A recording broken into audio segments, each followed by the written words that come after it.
ايه رايكم في اللي ياكلكم عيش حلو؟ الله يبارك فيك. دلوقتي يا رجاله المنظر ده كله عشلوه.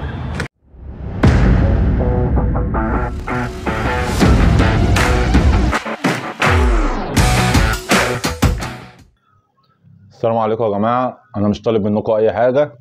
الفيديو دوت استغاثه لرئيس الجمهوريه او محافظ اسكندريه، تمام؟ فعشان يوصل بالله عليك، يعني بالله عليك اتك لايك، اكتب تعليق، اشترك، شير، اعمل اي حاجه ساعد بيها الناس دي. انا مش طالب منك حاجه، اعمل اي حاجه وصل الفيديو ده عشان خاطر يوصل للناس، عشان الناس ديت بتاكل عيش واحنا بنقف جنبهم عشان لقمه العيش. فبالله عليك اشترك، اعمل لايك، اكتب كومنت، اكتب تم، اعمل اي حاجه، تتفرجش وما تبقاش سلبي.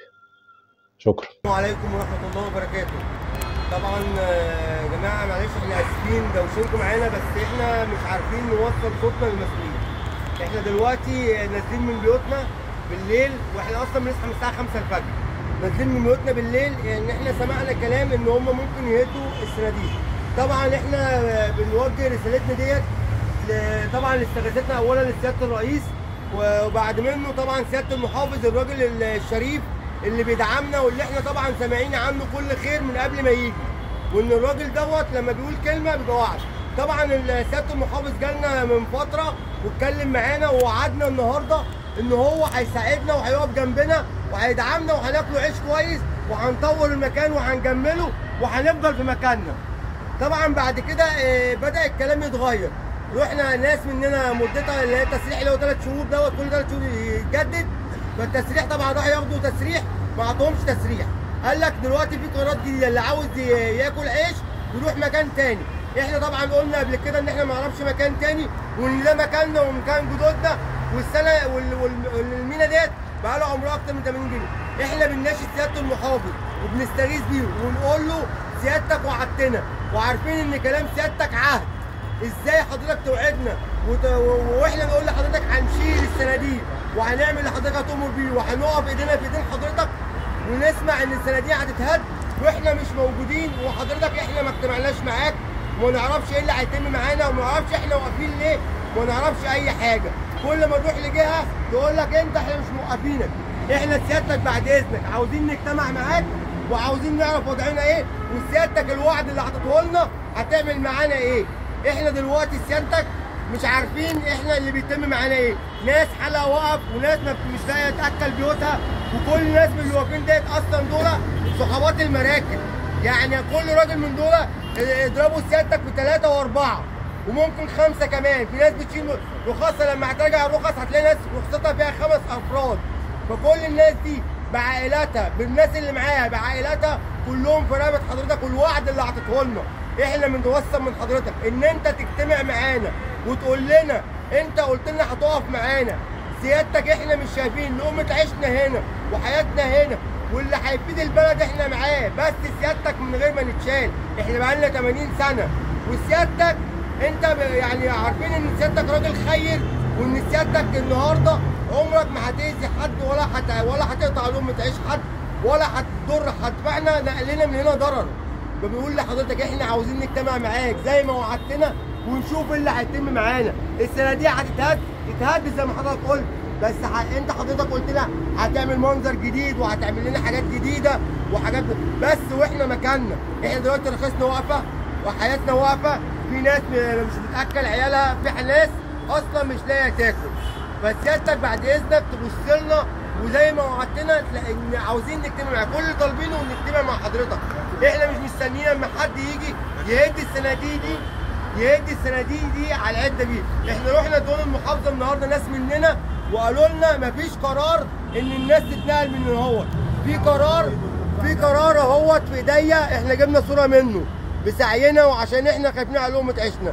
دلوقتي القرار دوت بيقول للسياحه والمصايف ان هم ما يدوناش تراخيص ولا اي تساريح للعمل هنا.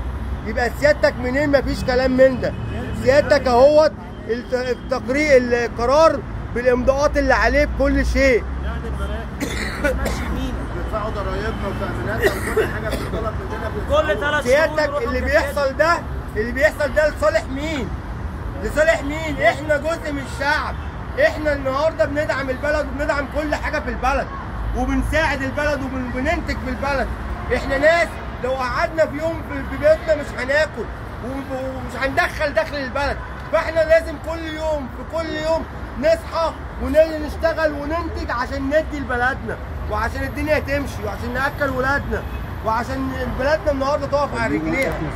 بسيادتك لاخر مره بنستغيث بيك وبسياده الرئيس وبكل المسؤولين عنه وحرس الحدود والمخابرات، كل الناس اللي بتدعمنا النهارده بنقول لهم بعد اذنكم احنا ما بنعملش حاجه غلط، احنا مع الناس بس انا النهارده حاجتي جوه الصندوق عشان ما حدش اجتمع معايا، ما حدش قال لي وضع ايه والصندوق ده لما يتهد هيحصل لي ايه. فسيادتك بعد اذنك احنا محتاجين نجتمع مع حضرتك لو سمحت في اقرب وقت، لو الصبح عاوزنا احنا موجودين، لو الصبح هتبعت لنا احنا موجودين، كلنا مستنيين حضرتك.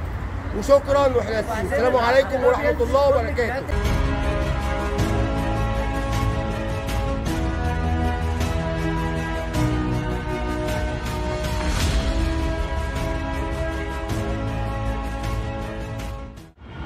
ايه رايكم في اللي ياكلكم عيش حلو؟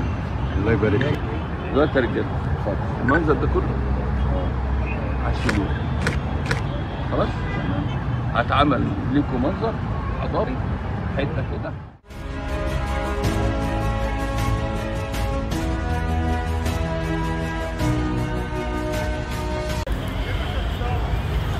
بسم الله. دي شكوى صيادين جليم. ايه المشكله بقى معاك؟ احنا بنقدم استغاثه للرئيس للمحافظ لاي حد يعني يشوفنا. احنا دلوقتي صيادين في جليم، بلدنا في صيادين في جليم اللي هو ما نعرفش حته ثانيه، والمينا دي اصلا بقى لها عمرها اكتر من 50 سنه يعني ولها ملكيه ومعانا تراخيص ساريه لحد اخر السنه ومفروض نشتغل. رحت اجيب ترخيص ما رضوش يدوني ترخيص، قالوا لي انت مش مالكش ترخيص، يا جالنا قرارات مالكش ترخيص. ازاي ماليش ترخيص؟ انا معايا ترخيص لحد اخر السنه وبندفع ارضيه للمحافظه وبندفع ارضيه لكل وبنستجيب لاي حاجه بتطلب مننا.